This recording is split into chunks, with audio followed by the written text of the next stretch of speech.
plaisir de vous retrouver une fois encore sur Monaco Info pour vous présenter ce nouveau journal au sommaire aujourd'hui. Si la hotte du Père Noël était bien remplie cette année et a fait le bonheur de nombreux enfants, de jeunes élèves ont eux aussi été récompensés pour leurs efforts, non pas par l'homme à la barbe blanche, mais par la Barclays de Monaco. Nous découvrirons aussi dans cette édition une nouvelle association, TAF, une association qui contribue à la sauvegarde des cétacés. La patinoire de Monaco fait la joie des petits et grands sur le port Hercule en proposant de nombreuses activités. Un point sur la conférence d'avant-match, Monaco affrontera Ajaccio vendredi soir au Stade Louis II. On ouvre cette édition avec une belle initiative de la Barclays Monaco. Dans le cadre de son programme Skills for All, de jeunes élèves ont reçu comme cadeau de Noël un ordinateur. Le reportage de Frédéric Elion. Les jeunes d'aujourd'hui représentent l'avenir de la société de demain. Pour les aider dans leur quotidien, dans la poursuite de leurs études et pour les préparer au monde du travail, où l'informatique a une part prépondérante, la Barclays Monaco a offert à 30 élèves un ordinateur dans le cadre du programme Skills for All, une sorte de Noël avant l'heure. Barclays a lancé le programme Skills for All en 2010, il y a 6 ans, pour aider la communauté locale. Notre objectif est de sélectionner dans les écoles locales, dans les Alpes-Maritimes et jusqu'au Var, des enfants qui ont besoin d'outils informatiques pour les aider à progresser dans leur vie, dans leurs études. Et c'est pour cela que depuis 6 ans, nous offrons à Noël, comme beau cadeau de Noël, un ordinateur, un pack informatique pour les autoriser à, encore une fois, à rentrer dans le futur monde du travail qui aujourd'hui, sans outils informatiques, est impossible. 30 élèves ont été sélectionnés parmi les 73 dossiers reçus. Critère de sélection, une lettre de motivation la plus originale possible, tout en expliquant la future utilisation de cet ordinateur. Ça me servira beaucoup à communiquer avec mes amis qui habitent dans le Nord, parce que j'habitais là-bas avant et j'ai perdu contact avec eux un peu, parce que les lettres c'est bien mais c'est un peu long. Et aussi pour les cours, le rapport de stage qui justement va bientôt arriver, beaucoup les cours aussi. Je vais pouvoir communiquer avec ma mère parce que je la vois pas, et aussi faire des devoirs parce qu'on nous donne beaucoup de devoirs sur les ordi et toujours j'ai beaucoup de complications à les faire, et là ça va être plus facile pour moi. C'est un beau cadeau de Noël parce que cette année j'allais pas forcément avoir de cadeau. Mais là j'ai un beau cadeau et je suis très heureuse. C'est vraiment utile parce qu'avant j'avais pas d'ordinateur et en plus on a un stage de 3e à faire et ça va me servir pour faire mon rapport de stage, voilà, et pour mes exposés, tous les devoirs qu'on a à faire à l'école. Un beau geste donc de la Barclays Monaco, toujours avec l'aide de l'association Mission Enfance. C'est une toute jeune association. TAF, traduisé par The Animal Fund, a pour objet de contribuer à la sauvegarde des dauphins et des baleines. Sa fondatrice réside à Monaco. Patricia Navarro et Olivier Bonello l'ont rencontrée. Sauvez les baleines et les dauphins, soyez leur voix. C'est le credo de l'association TAF. The Animal Fund commence peu à peu à se faire connaître en organisant des actions de sensibilisation sur Monaco. Le projet, porté par la fondatrice de l'association, vise à éduquer et informer le public pour contribuer à la protection et la sauvegarde de ces espèces. Les baleines et les dauphins, on ne peut pas vivre sans eux. Et pourquoi? Alors, c'est facile avec un océan comme on a, qui donne plus ou moins 50% de notre oxygène. C'est impossible de vivre sans eux. Et c'est les baleines et leurs excréments qui nourrissent les phytoplanctons, qui avec la photosynthèse transforment les CO2 en oxygène. Et c'est pour ça que c'est tellement important, c'est des mammifères qu'on ne peut pas vivre sans.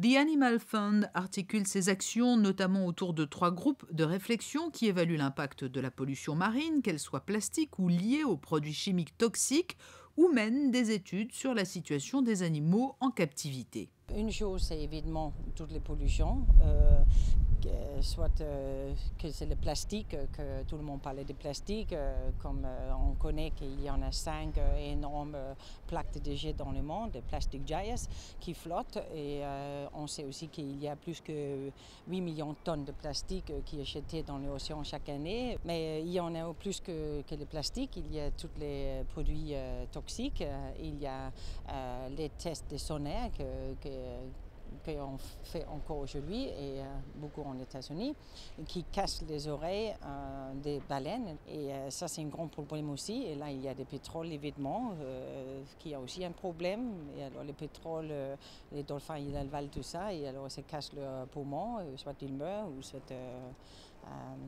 ils sont malades. La surpêche est aussi l'une des menaces qui pèsent sur les dauphins, dont un important nombre se trouve piégé dans les filets. En ce début d'année, TAF va lancer une grande campagne médiatique, mais pour se développer et mener à bien ses missions, l'association recherche actuellement des bénévoles et parce que cela est indispensable à sa survie, de généreux donateurs. Et si le village de Noël a refermé ses portes sur le port Hercule, la patinoire, quant à elle, continue d'accueillir petits et grands jusqu'à la fin du mois de février. Alexandra Pani s'y est rendue et a testé toutes les animations qui y sont proposées. 1000 m² pour le plus grand plaisir des patineurs monégasques. Le stade nautique Régnier 3 a revêtu sa tenue d'hiver. Depuis plus de 15 ans, la mairie de Monaco a fait installer une patinoire à ciel ouvert en plein cœur de la principauté. Une installation unique en son genre. C'était un concept unique au monde parce qu'il a fallu penser qu'on puisse poser de la glace, de la vraie glace, de la glace naturelle créée par le froid et de l'eau, sur une piscine qui actuellement est en train de fonctionner sous une piscine d'eau de mer. Donc entre les problèmes de corrosion, les problèmes de portance et les problèmes de poids bien sûr, on a dû étudier jusqu'au dernier détail, y compris la machine à surfacer, qui est elle aussi spécifiquement faite pour Monaco, parce que une patinoire comme ça ne supporterait pas le poids d'une machine classique. Donc de A à Z, tout a été conçu, tout a été pensé par le service des sports et des associations, par la mairie, pour qu'aujourd'hui on retrouve ce résultat. Et en effet, notre plus grande satisfaction, c'est de voir tous ces jeunes, tous ces enfants qui s'amusent. Le plaisir de la glace est partagé à tout âge. Les quelques chutes n'auront pas raison de la bonne humeur ambiante. Vous venez souvent ici à la patinoire ? Oui, moi pas vraiment souvent, mais non ça va. Quand j'ai des amis, j'y vais en tout cas. Qu'est-ce qui vous plaît, oui, justement, de venir ici Parce qu'il y a beaucoup de personnes qu'on peut connaître, ou sinon il y a tous nos amis. Je viens presque tous les jours pour m'entraîner. Donc tu viens plutôt entre amis ou même tout seul, juste pour profiter ? Entre amis et puis même des fois tout seul. Qu'est-ce qui te plaît là, ici ? On peut s'amuser avec nos copains et puis c'est cool quoi. Les patins ne sont pas les seules vedettes sur la glace. Les passionnés de modélisme ont quartier libre certains dimanches pour profiter de la piste qui est entièrement réservée pour l'occasion à leurs véhicules radioguidés. Le public peut aussi s'essayer au curling bowling sur glace, des animations qui rencontrent un franc succès année après année. On vient de vous voir faire du curling. Est-ce que vous pouvez nous expliquer un peu comment ça marche ? En fait, tu pousses et après tu lâches et ça doit toucher les quilles. Et ça vous a plu? C'était la première fois? Oui. Et comment ça s'est passé? Alors c'est facile ou pas? Non, quand même c'est lourd. On a souhaité animer donc en multipliant les animations. Donc on a créé d'abord une petite patinoire qui se trouve derrière nous, où les petits-enfants, les jeunes enfants peuvent venir pour pouvoir faire leurs premiers pas sur la glace. Après, on a amélioré la grande patinoire derrière en créant des virages pour le hockey, créant des filets pour pouvoir faire d'autres animations et facilement passer d'une animation ludique du patinage libre à du match de hockey. La petite patinoire, c'est un vif succès, donc il y a des déambulateurs pour les jeunes enfants pour qu'ils puissent se tenir, des petits pingouins en bois et des petits ours pour qu'ils puissent se tenir, donc ça c'est un beau succès. Après, le curling bowling, c'est encore un peu plus discret, donc ça monte en puissance tout doucement. Dès qu'il y a quelqu'un qui joue, les autres personnes viennent jouer, mais c'est vrai que de même, les gens sont un peu timides. Cette année encore se déroulera le championnat de Monaco de patinage. Le public pourra découvrir les jeunes talents du patinage monégasque le samedi 25 février à 17 h. La patinoire à ciel ouvert sera ouverte quant à elle jusqu'au dimanche 26 février.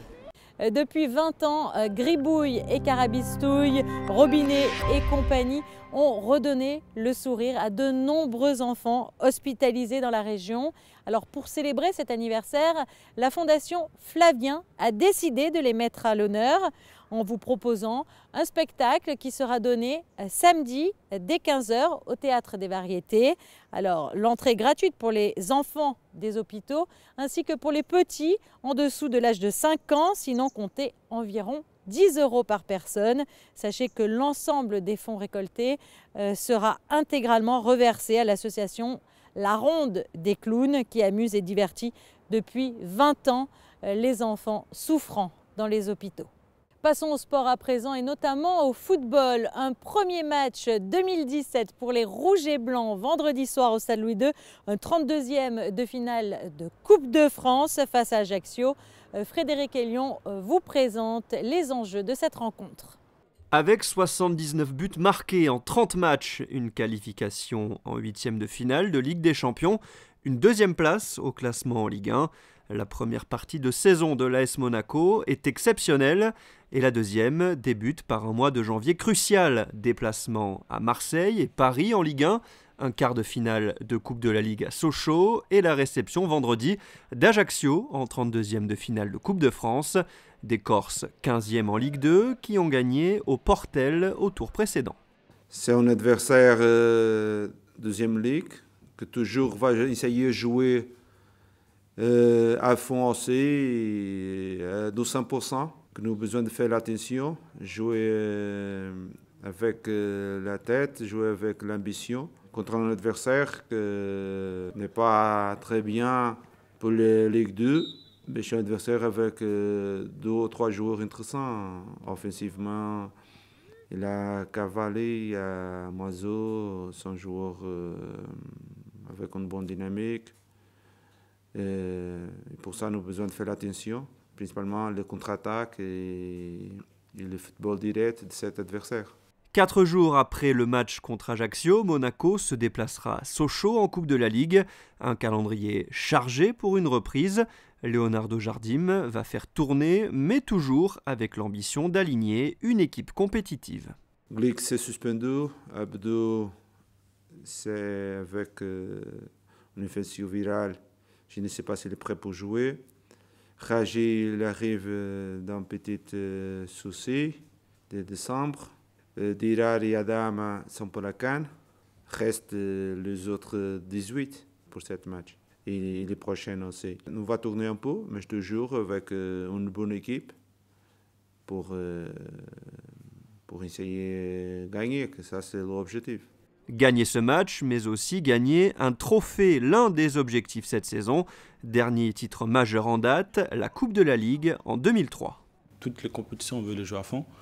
La Coupe, on commence par la Coupe de France et on va avoir l'ambition de la gagner. Et après, on sait qu'il ne reste pas beaucoup de matchs pour aller en finale, donc on va rester concentré.